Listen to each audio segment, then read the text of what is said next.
오늘 예배에 나오신 모든 성도님들을 주님의 이름으로 환영하고 축복합니다. 전성도 성경읽기 캠페인에 모두 동참합시다. 이번 주 성경읽기 범위는 시편 4편부터 시편 18편입니다. 무더운 여름을 예배와 기도, 전도의 생활화로 이겨내시길 소망합니다. 7월 24일, 31일 청장년부 수련회를 진행합니다. 하나님께 영광 돌리는 시간 되시길 바랍니다. 주일학교 여름성경학교가 7월 24일에 있습니다. 많은 기도와 관심 부탁드립니다. 이번 주 교회 청소는 3셀입니다. 이상으로 교회 소식을 전해드렸습니다. 하나님이 주신 말씀 누가복음입니다. 누가복음 6장 36절에서 38절까지의 말씀입니다. 누가복음 6장 36절에서 38절까지의 말씀입니다. 다 같이 합독하시겠습니다.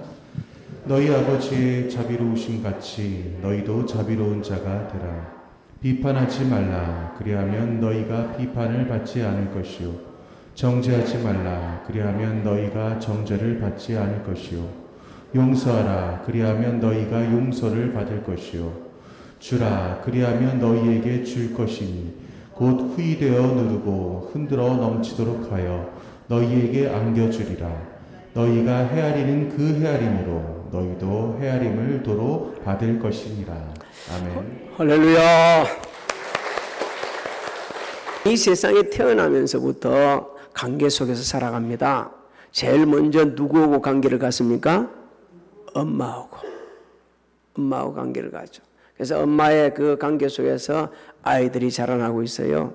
그 아이들이 우는 것이 그냥 웃는 게 아니고 엄마를 참는 거고, 나는 배가 고파요, 아파요, 말을 못하니까 이 어린 갓난쟁이들이 울음으로 표현하면서 관계를 형성해 가고 있죠. 그 다음에 자라면서 가족과의 관계 속에서, 그 다음에 친구 관계 속에서, 사회 관계 속에서 이렇게 막 관계 속에서 살아갑니다. 왜 우리가 이렇게 관계 속에서 살아갈까? 한 번쯤은 다 생각해 봤을 거예요. 성경을 들다 보게 되면 하나님께서 혼자 살 수 없도록 우리를 창조하셨기 때문이다. 성경은 우리에게 이렇게 주고 있습니다. 창세기 2장 18절을 한번 읽어볼까요? 시작. 여호와 하나님이 이르시되 사람이 혼자 사는 것이 좋지 아니하니 내가 그를 위하여 돕는 배필을 지으리라 하시니라. 우리가 이렇게 관계 속에 살아가는데 참 다른 사람과의 관계가 너무 원하는 분이 있는가 하면 그렇지 못한 분들도 있어요. 오늘 본문 말씀을 보게 되면 뭐 황금률이라고 하기지만 우리 하나님께서는 이 말씀을 통해 가지고 어떻게 하면 우리가 성숙한 대인관계를 할 것인가, 할 수 있는가를 일깨워주는 아주 귀한 은혜의 말씀입니다. 첫 번째 주는 은혜의 말씀은 자비로운 자가 되어야 한다. 자비로운 자가. 주님께서는 당시 제자들에게 너희 아버지의 자비로우심 같이 너희도 자비로운 자가 되라. 이렇게 말씀합니다. 너희 아버지의 자비로우심 같이, 이 말씀은요, 하나님께서는 언제나 자비로우시다. 그 다음에 하나님의 자비로우심은 일회성이 아니고 계속 지속되어진다.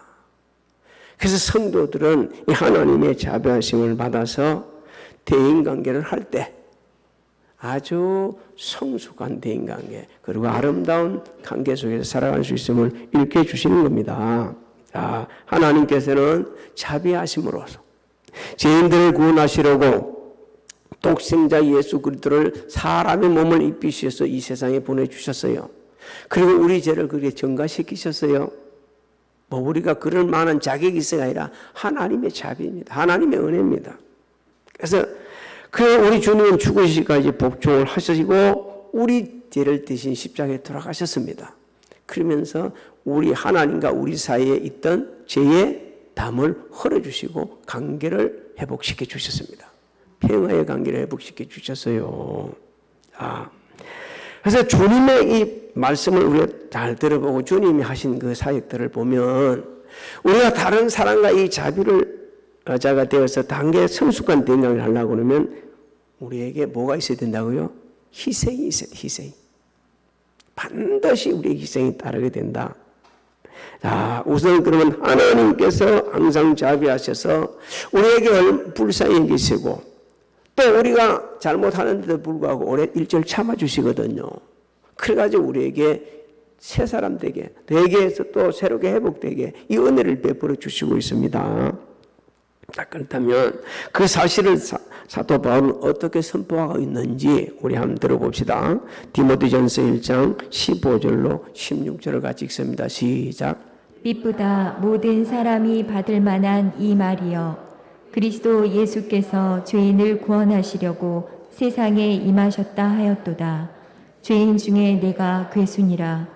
그러나 내가 긍휼을 입은 까닭은 예수 그리스도께서 내게 먼저 일체 오래 참으심을 보이사 후에 주를 믿어 영생 얻는 자들에게 본이 되게 하려 하심이라.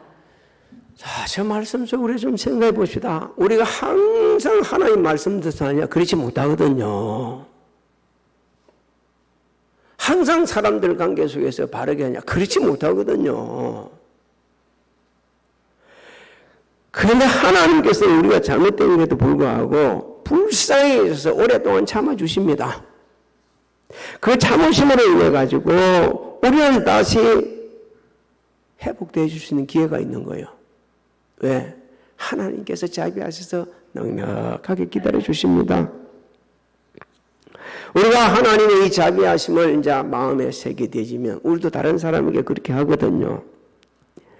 이 자비하심이라는 단어적 의미는 동정심, 상대방의 입장을 헤아리는 것, 이런 것도 함께 포함되어 있습니다.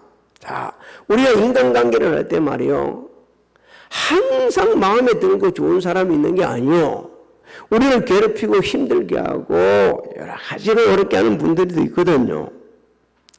이런 사람들에게 우리가 참지 못하고 맞대응하게 되면 그 영혼 잊어버립니다. 구원할 수 없어, 구원으로 인도할 수 없어요. 그래서 하나님의 이 자비하심을 받는 자들은 자기 희생으로 나를 사랑, 나를 위하여 자기 몸을 보내신 하나님의 아들을 믿는 믿음으로 우리가 그 자비하는 마음을 가지게 되지면 잊어버린 영혼을 구원하게 됩니다. 할렐루야. 하나님의 자비하심의 그 품성을 닮은 성도들은요, 인간관계 속에 의견의 차이가 날 수 있거든요. 이럴 때 자기 생각을 막 내세우지 않습니다. 내려놔요. 그래서 상대방의 입장을 한번 헤아려 보는 겁니다. 그리고 그 생각의 차이를 극복해 가는 거예요. 그 생각의 차이를 극복할 때 인간관계가 너무 아름답게 이루어지는 겁니다. 이 인간관계 속에서 생각의 차이를 극복 못할 때에 안 됐지만 함께 평생 살아온 부부도 헤어지는 거예요. 그래서 하나님의 자비하신 마음을 가지고 참 좀 성숙한 그 인간관계를 해가는 저 여러분들이 되시기를 주의 이름으로 소망합니다. 두 번째 주시는 말씀이 비판하지 말아라. 비판하지 말아라. 우리 37절을 같이 한번 읽어볼까요? 시작. 비판하지 말라. 그리하면 너희가 비판을 받지 않을 것이요. 정죄하지 말라. 그리하면 너희가 정죄를 받지 않을 것이요. 용서하라. 그리하면 너희가 용서를 받을 것이요. 자, 하나님께서는 우리 악함을 아시고 남을 비판하거나 정죄하려는 이 마음을 가지지 못하게 하는 겁니다. 우리 속에 그런 게 있거든요. 또 우리에게 악을 악으로 갚으려는 이 유혹을 물리치는 지혜를 일깨주고 있는 거예요. 네가 나를 그렇게 해서 나도 그러지. 나도 그러지가 아니라 나는 대주지. 그렇게 나가는 거예요. 우리는 우리 속에 악함이 있고 죄성이 있기 때문에. 그런데도 또 주님이 하시는 말씀을 또 들다 보게 되면 하나님의 절대 주권을 시인하라는 거예요. 하나님께서만 사람들을 판단하시고 정죄하실 수 있는 절대 주권이 있기 때문에 그렇습니다. 우리는 다른 사람을 판단하고 정죄할 그런 사람이 못 돼요.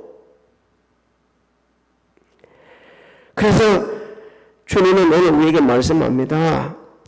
자비로우신 하나님의 품성을 담고 하나님의 절대주권을 신하게 되지면 남을 비판하거나 정죄하지 않는다 하는 거죠. 하나님의 권위에 어떻게 자신이 대적을 할 수 있는 사람이 누가 있어요? 아무도 없습니다. 그래서 이런 사람들은요, 자신을 정죄하고 비판하는 사람을 용서를 합니다. 왜 그럴까요? 하나님께서 위대한 사랑과 은혜로 우리 죄를 용서해 주셨음을 늘 감사하면서 이 마음에 새기고 살기 때문에 그렇습니다. 그래서 하나님의 은혜와 사랑을 마음에 새기고 있는 성도는 누가 나를 정죄할지라도, 누가 나를 비판한다 할지라도 그 사람을 용서하면서 품어주는 거예요. 왜? 내가 받은 은혜가 너무 크기 때문에. 하나님으로부터 받은 은혜가 너무 크기 때문에.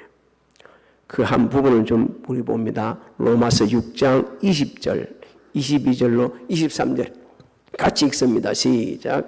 너희가 죄의 종이 되었을 때에는 의에 대하여 자유로웠느니라. 그러나 이제는 너희가 죄로부터 해방되고 하나님께 종이 되어 거룩함에 이르는 열매를 맺었으니 그 마지막은 영생이라. 믿습니까?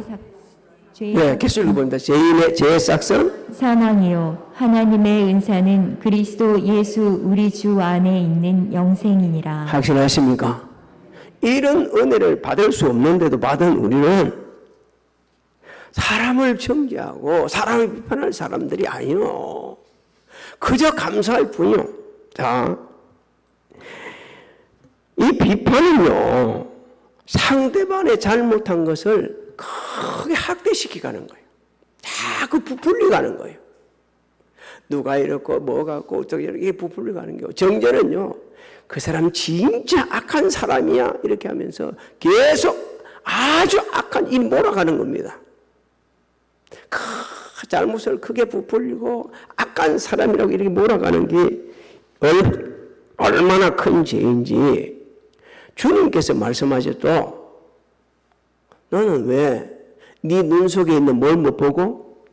털보는 못 보고 다른 사람의 눈 속에 있는 뭘 본다고요? 티끌을 보고 그러냐. 우리는 남을 비판하고 정죄할 게 아니에요. 다른 사람을 비판하고 정죄한다? 온전한 대인관계 못하고 있다는 겁니다. 못하고 있다는 거예요. 제가 몇 번, 아마 지난번에 한번 말씀드린 것 같은데, 남을 비판하고 정죄하는 사람을 그 인간관계를 연구하는 분들이 의하게 되지면요, 제가 한 게 아니에요. 성경에 있는 것도 아니고 인간관계를 연구한 분들의 말을 좀 인용하면 그분을 보게 되면 그분의 어릴 때 아니면 지금까지 살아오면서 살아온 가정들이 결코 순탄지 않았다. 순탄지 않았다고 그래요. 아주 열등감에 사로잡혀 있다든지 아니면 자기 의를 드러내려고 한다든지 뭐 이런 것들이 너무 많이 있는 사람이라고 이렇게 얘기를 하고 있습니다. 꼭 맞는 것도 아니지만 또 그게 전혀 틀리다 할 수는 없습니다. 안타깝게 오늘날 이 비판과 정죄는 너무 평안해야 될 가정에도 일어납니다. 평생을 같이 살아온 부부가 서로 비판하고 정죄하는 걸 해도 부끄러운 줄도 몰라요. 지금 비판하고 정죄하고 있는 줄도 몰라요. 왜? 너무 부부간에 자주 하니까. 그게 그냥 습관화되어버린 거예요. 몰라. 자식들이 들었을 때 너무 민망한 거예요. 안 들었으면 좋겠는데 그 소리가 밖으로 나오니까. 직장에서도 정치권에서도 사회 전반에서 가해지고 있어요. 왜 그렇습니까? 우리 속에 재성이 있기 때문에 그래요. 재성이. 여러분, 우리 좀 솔직해집시다. 누가 자신을 비판하고 정죄하는 소리 들을 때 좋을까요? 정말 용서할 수 있을까요? 못하거든요. 근데 주님은 이 비판과 정죄를 잠재우는 것이 용서라고 우리에게 이렇게 주고 있습니다. 용서만이 그걸 잠재울 수 있다는 거예요. 왜? 내가 다시 대꾸를 하게 되지면 오히려 그 사람도 죄짓게 만드는 거니까. 비판받을 짓은 비판받는 거 당연한 거예요. 정죄받을 짓 해서 맞는 건 맞는 거예요. 하지만 그럴 이유도 없는데 계속하게 되진다면 하나님께서 그건 아주 풀어주십니다. 하나님 풀어주세요. 그래서 성숙한 대인관계는 비판과 정죄 대신에 상대의 좋은 점을 부각시켜 주는 거예요. 상대의 좋은 점을. 상대. 또 그렇게 하는 자를 오히려 불쌍히 여기고 가슴에 품고 용서해 줄 때 그것이 선으로 악을 이기는 겁니다. 그 선으로 악을 이길 때에 그때부터 그분은 부끄러운 줄 알게 되고 적어도 양심에 화인 맞았다고 말을 들었죠. 화인 맞았다는 말을 바꾸면 그 양심을 사탄이 사로잡고 있지 않으면 적어도 그 양심이 움직여가지고 너무 내가 잘못하고 있구나. 그러면서 돌이키는 거예요. 로마서 12장 20절로 21절 한번 읽어볼까요? 시작. 내 원수가 줄이거든 먹이고 목마르거든 마시게 하라. 그리함으로 내가 숯불을 그 머리에 쌓아 놓으리라. 악에게 지지 말고 선으로 악을 이기라. 우리가 선으로 악을 이겨갈 때에 그것이 용서하는 거고 비판과 정죄를 잠재우는 거고 그 성숙한 대인관계를 통해 가지고 사람들이 다시 모여들게 되지고 비판과 정죄를 일삼는 사람은 결코 외로운 인생을 살아가고 말입니다. 사랑하는 성도 여러분, 우리는 비판이나 정죄하는 것이 아니고 하나님의 자비하심으로 예수 그리스도 안에서 말씀을 중심으로서 당신이 이러이러한 점이 잘못됐다고 일깨워주는 자가 되어야 됩니다. 일깨워주는 자가 되어야 돼요. 우리 다 암송합니다. 하나님의 말씀은 무엇으로 되세요? 감동으로 돼요. 성령의 감동으로 된 이 하나님의 말씀은 교훈과 생명과 바르게 함과 의롭게 가에게 유익하다 하셨습니다. 하셨어요. 그 다음에 하나님의 사람으로 온전하게 하신다 하셨어요. 모든 선을 행할 일을 능력을 갖추게 한다 하셨습니다. 자, 여러분들은 하나님의 사람입니다. 근데 완전한 하나님의 사람이 아니고 지금 하나님의 사람으로 되어져 가고 있는 중입니다. 그러면 날마다 말씀을 묵상해야 돼요. 그 말씀을 삶 속에 실천해야 돼요. 그럴 때 우리는 비판도 정죄하지 않고 비판하는 사람, 정죄하는 사람은 불쌍히 여기고 기도하고 그리고 우리가 옛날에는 비판받고 정죄할 때 아파했는데 아파하지 않고 오히려 우리를 바꾸는데 비판하는 그 사람에게 10개 중에 한 가지는 좋은 거 있거든요. 그 좋은 것을 보고 그 좋은 것을 얘기해 주는 거예요.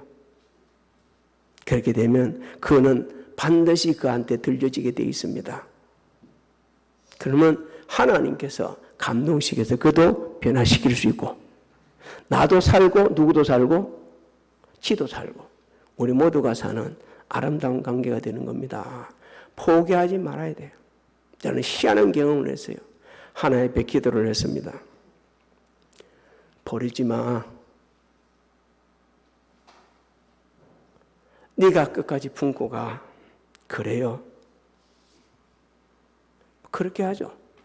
하나님 말씀하셨는데. 여러분도 아마 그런 기막힌 하나님의 음성을 들을 때가 있을 겁니다.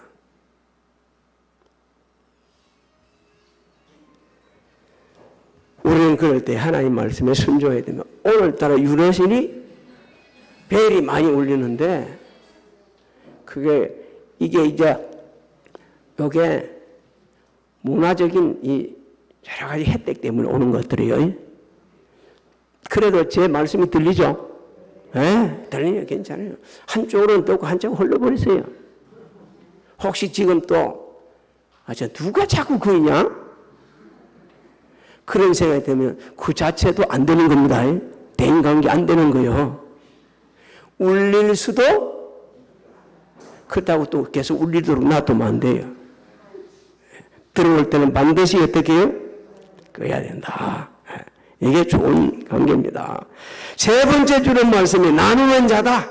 성숙한 대인관계 나누로부터 시작된다. 38절 한번 봅니다. 38절. 주라 그리하면 너희에게 줄 것이니 곧 후이 되어 누르고 흔들어 넘치도록 하여 너희에게 안겨주리라. 너희가 헤아리는 그 헤아림으로 너희도 헤아림을 도로 받을 것이니라. 여러분 받기만 계속 받게 되지면 관계가 안 좋아집니다. 자식들요, 부모는 자식한테 막 쏟아주려고 그러죠. 근데 이 자식들도 부모한테 때로는 뭐 해야 돼요? 줄 알아야 돼요. 자식들도 줄 알아야 돼요. 부모니까 막 준다고 막 이렇게 생각하지 말고 자식들도 줄 알아야 돼요. 부모는 자식한테 큰 거 바라지 않습니다. 엄마 아빠 밥 먹으러 갑시다. 너무 좋아요. 너무 고맙거든요. 우리 애들이 이렇게 커서 좀 봐보세요. 사진 보냅니다. 너무 좋아요. 너무 좋아. 제 얘기 조금 하나 할게요. 용서하고 들으시기 바랍니다. 어제 우리 예담이가 가지고 잠깐 볼 수 있는 시간이 있었어요. 그래서 차에 내리도 못하고 차에서 있는 걸 할아버지는 예담이만 있으면 기분이 좋아. 그러니까 우리 예담이가 저한테 이렇게 합니다. 나도 할아버지하고 같이만 있으면 기분이 좋아. 내가 너무 감동받았어. 너무 좋아가지고 막 그게 정말인지 아닌지는 몰라. 그래도 그 상관없어. 그런 거 안 따져. 너무 좋은 거예요. 너무 좋아. 얼마나 막 가슴이 벌렁벌렁하고 말이에요. 너무 좋아가지고. 이렇게 주고받는 거, 인간관계에 주고받는 가운데서 다루는 거예요. 하나님께서는요, 이렇게 어느 시대나 주고받고 나누고 베풀 사람을 찾으십니다. 부르셔요. 그냥 그런 사람 불러가지고 복을 주셔요. 자기 좋은 사람한테 주는 거는 다 줍니다. 그래 아는 사람까지도 함께 나올 수 있는 사람을 찾는 거예요. 그 사람 중에 한 사람이 아브라함입니다. 창세기 12장 1절로 3절을 우리 같이 한번 읽어볼까요? 시작. 여호와께서 아브라함에게 이르시되 너는 너의 고향과 친척과 아버지 집을 떠나 내가 내게 보여줄 땅으로 가라. 내가 너로 큰 민족을 이루고 내게 복을 주어 내 이름을 창대하게 하리니 너는 복이 될지라. 너를 축복하는 자에게는 내가 복을 내리고 너를 저주하는 자에게는 내가 저주하리니 땅의 모든 족속이 너로 말미암아 복을 얻을 것이라 하신지라. 할렐루야. 아브라함은 그렇게 은혜를 베풀었어요. 자, 하나님께 말씀에 숨은 아브라함은 개인적으로 복을 받았습니다. 제가 연세 많은 분들한테 가게 되면 꼭 이 말씀을 전하죠. 창세기 24장 1절에 아브라함이 나이가 많아 늙었고 여호와께서 그에게 범사에 복을 주셨느니라. 할렐루야. 그렇습니다. 복 주셨어요. 개인적으로도 복 주셨어요. 그 후손들의 이스라엘 백성들이 가나안 땅을 차지하도록 복을 주셨어요. 그리고 그의 후손으로 오시는 예수 그리스도를 통해서 온 인류가 영생을 얻는 복을 주셨습니다. 사도 바울은 하나님께서 아브라함에게 약속하셔가지고 그 후손으로 오신 예수 그리스도를 통해서 온 인류가 복을 받게 된 것을 아주 기가 막힌 언어로 표현을 하고 있습니다. 갈라디아서 3장 15절로 16절을 읽습니다. 시작. 형제들아 내가 사람의 예대로 말하노니 사람의 언약이라도 정한 후에는 아무도 폐하거나 더하거나 하지 못하느니라. 이 약속들은 아브라함과 그 자손에게 말씀하신 것인데 여럿을 가리켜 그 자손들이라 하지 아니하고 오직 한 사람을 가리켜 내 자손이라 하셨으니 곧 그리스도라. 자, 이 놀라운 하나님의 은혜. 자, 그렇다면 우리 뭘 나눌 낀가? 복음을 나눠야 합니다. 우리가 가지고 있는 것 중에 가장 소중한 게 뭐냐 그러면 저 여러분들은 뭘 내놓겠어요? 돈입니까? 아니요. 복음이요. 베드로가 이야기했습니다. 나한테는 뭐가 없다고 그랬어요? 온갖 금은 없지만 내게 있는 것을 내게 주노니 곧 나사렛 예수 그리스도 이름으로 걸어라. 할렐루야. 이 복음을 나눠야 돼요. 우리가 예수 믿고 구원받은 것은 성령 충만을 받기 위해서 기도를 열심히 하고 했던 그 120도 문도 이분들이 성령 충만을 받고 복음을 점으로 인해가지고 오늘 저 여러분들이 구원을 받았습니다. 할렐루야. 우리에게 있는 가장 소중한 게 무엇이냐면 저 여러분들은 대답해야 됩니다. 나한테는 음과 금 그리고 큰 집 좋은 차는 없지만 가장 소중한 게 있습니다. 예수 그리스도입니다. 할렐루야. 이걸 전해야 돼요. 왜 그렇게 귀중한가? 오늘 복음을 전할 때에 믿는 자는 구원을 받고 믿지 않는 자는 심판받기 때문입니다. 고린도전서 1장 17절 18절 한번 읽어봅니다. 시작. 그리스도께서 나를 보내심은 세례를 베풀게 하려 하심이 아니요 오직 복음을 전하게 하려 하심이로되 말의 지혜로 하지 아니함은 그리스도의 십자가가 헛되지 않게 하려 함이라. 십자가의 도가 멸망하는 자들에게는 미련한 것이요 구원을 받는 우리에게는 하나님의 능력이라. 할렐루야. 이 엄청난 것을 우리가 갖고 있어요. 근데 이걸 사용을 안 하네. 아무나 가지고 있는 게 아니요. 오늘 우리가 갖고 있는 거. 그런데 진짜 가지고 있는가 안 가지고 있는가 모르고 있어요. 너무 안타까운 일입니다. 우리 하나님께 주신 모든 것을 선용해야 됩니다. 당연히 유익하게 할 수 있는 것들이 있다면 할 수 있는 대로 그것을 선용해가지고 다 하나님을 영화롭게 해야 됩니다. 여러분 한번 보십시오. 하나님께로부터 받지 않는 게 뭐 있는가? 성경에 말합니다. 우리는 올 때 무엇으로 왔다고 그랬어요? 빈손으로 왔어요. 그 갈 때도 빈손으로 갑니다. 그래서 지금 뭔가 있다는 건 전부 하나님께 주신 기거든요. 자, 은사도 하나님 주셨습니다. 남보다 다를 게 있나요? 그거 갖고 자랑하지 마십시오. 왜냐하면 누가 주셨어요? 하나님 주셨어요. 하나님 주셨어요. 제가 참 찬양을 잘하는 분들 말이요. 이 특별한 음성을 가져가는 분들 보게 되면 너무 부러운 거예요. 야, 어떻게 저렇게 잘할 수가 있을까? 어쩌면 저렇게 할 수 있을까? 근데 그분이 그런 분들은요, 진짜 하나님을 잘 믿는 사람은 오히려 겸손해서 하나님의 은혜입니다. 그렇습니다. 건강도 하나님 주셨어요. 재물도 주셨어요. 권세도 주셨어요. 하나님 주시지 않는 게 하나도 없어요. 로마서 13장 때 각 사람은 위에 있는 권세들에게 복종하라. 권세는 하나님으로부터 나지 않음이 없나니 모든 권세는 다 하나님께서 정하신 바라. 믿습니까? 앞으로 우리 성도들 중에 그리고 우리 아들, 딸들 중에 세상 권세를 가질 사람들이 있을 겁니다. 그렇다면 우리 이걸 가르쳐줘야 돼요. 네가 갖고 있는 이 권세는 네 게 아니고 하나님이 주셨어. 그래서 그거는 누구 뜻대로 사용해야 돼요? 뜻대로 사용해야 돼. 많은 사람이 유익을 주도록 사용해야 돼. 마치 네 것처럼 하다 보게 되면 네 갈 곳이 하나 있는데 어디 가야 돼요? 어떻게 그리 잘하노? 내가 말한 거 아니에요?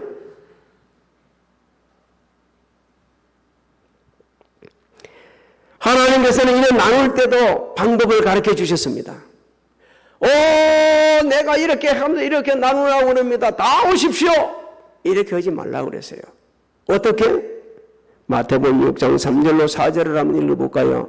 마태복음 6장 3절로 4절 제가 읽어드릴게요. 너는 구제할 때에 오른손이 하는 것을 왼손이 모르게 하여 내 구제함을 은밀하게 하라. 은밀한 중에 보시는 너의 아버지께서 갚으시리라. 믿습니까? 굳이 드러낼 필요 없어요. 그냥 하나님 은혜 가운데 주님의 이름으로 하게 되지면 주님께서는 그걸 보시고 역사를 하시는 거예요. 대상도 우리가 알아야 됩니다. 대상을 알아야 되는데 이래 나눌 때는요, 이 대상을 잘 알아야 돼요.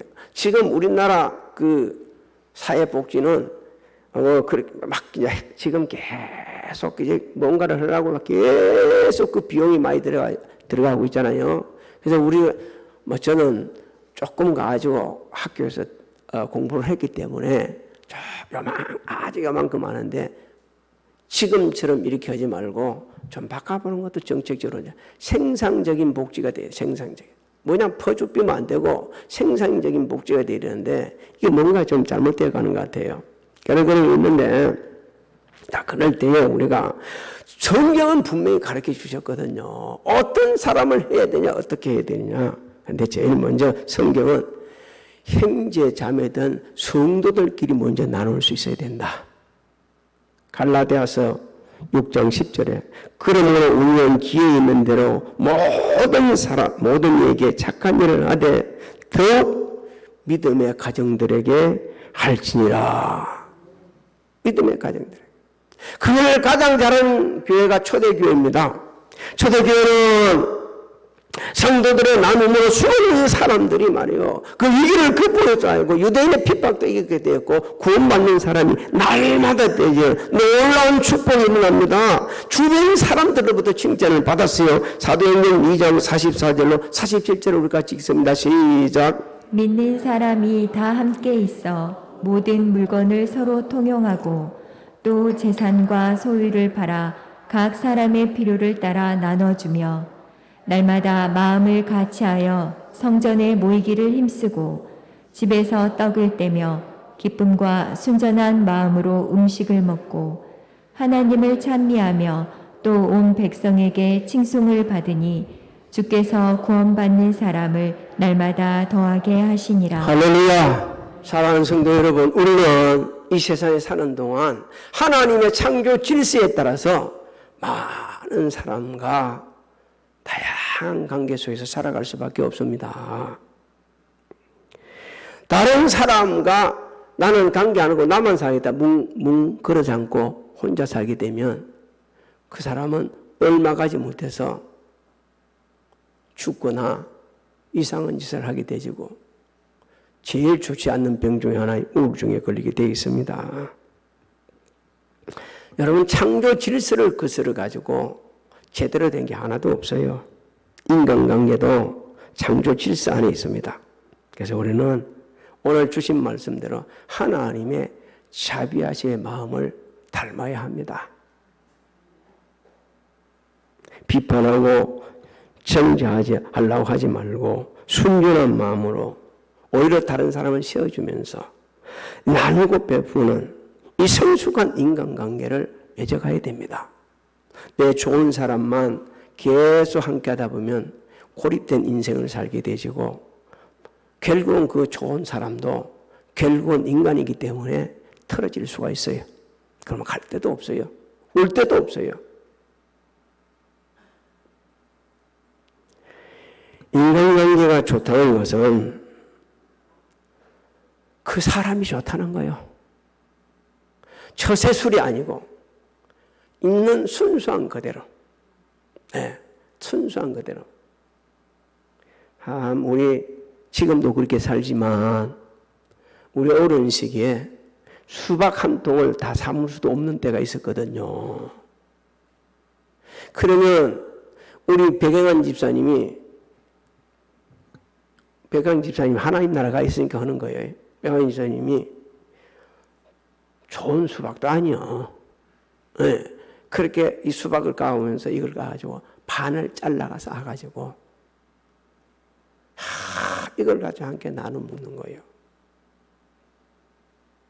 그 수박만치 맛있는 수박 지금도 먹어본 적이 없어요. 저는 지금까지 그거 잊지 않고 있어요. 저 밑에 있을 때 춥다고 사태기 춥다고 아가 보더니만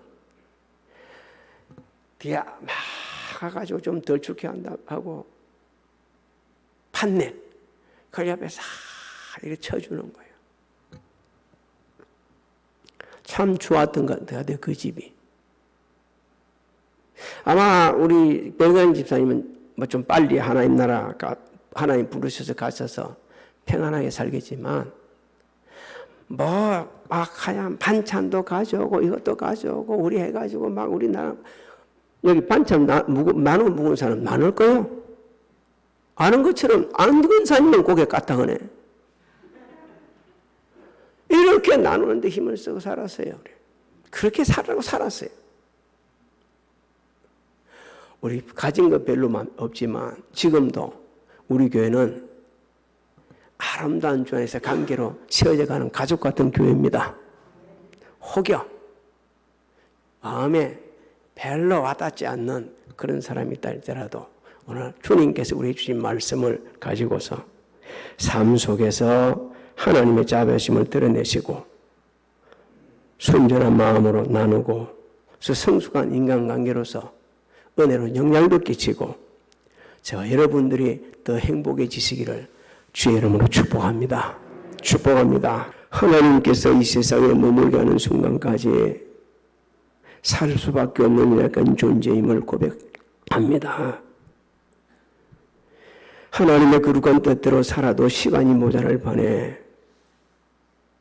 우리는 이힐저힐 이런저런 상황 속에서 얽히고 설키고 온전치 못한 관계 속에서 너무나 아픔을 살 때가 많이 있었습니다.